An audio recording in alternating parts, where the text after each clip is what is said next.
Wasserstein-Gann with a gradient penalty. So what we want is we want to make sure the gradient of the discriminator is never too big. So what do? While our parameters haven't converged, we're going to train the critic a bunch of times. We're going to take a bunch of steps in the critic space. So we're going to sample a bunch of real data.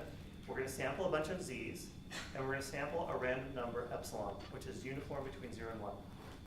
We're going to take our z's, plug them into the generator, and get some fake x's. We're then going to construct this thing called an x hat, which is epsilon plus, and then so you see an epsilon and a 1 minus epsilon, so what's going on here? Interpolation. So we're interpolating between our real data and our fake data. So somewhere between the real data and the fake data, we're just picking a spot uniformly between those two. And then we're saying that the loss for this is the discriminator's loss on the fake data, the discriminator's loss on the true data, plus this thing.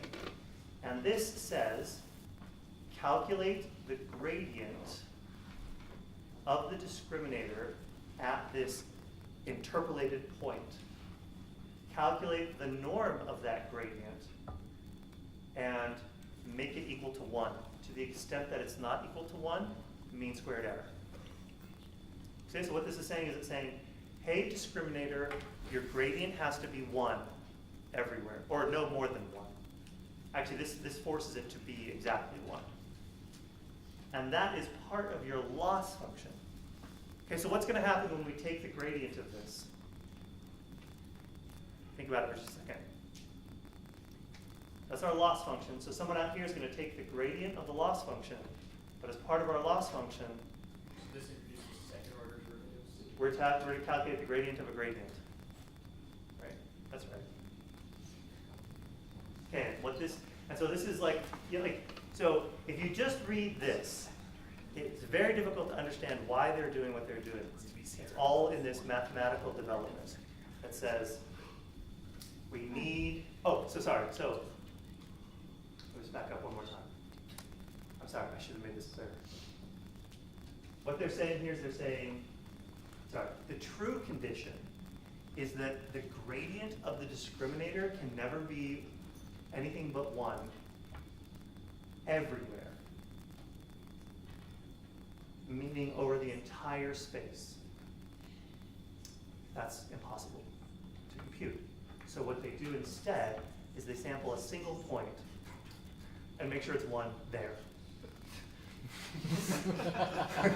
So this is like the coarsest possible approximation to the entire space, just 1 point. But it changes every time, okay? So every time we sample a new point. And it's somewhere, the reason they're doing this interpolation thing is, so we have kind of the space of our true data and the space of our generated data, and we're just making sure that the gradient kind of in that region is always 1. So this is a horrible, horrible, horrible approximation. Okay. So, yes. It can actually be any constant. And if it's anything other than 1, that, like I said, that constant actually ends up, like you can imagine there's some constant here, and that constant then gets folded into lambda, but then the magnitude of lambda, like losses, you can always just multiply by a constant, that folds out to learning rate. And So really just working a finite gradient of finite 1 constant. to 1. Yes. Yes.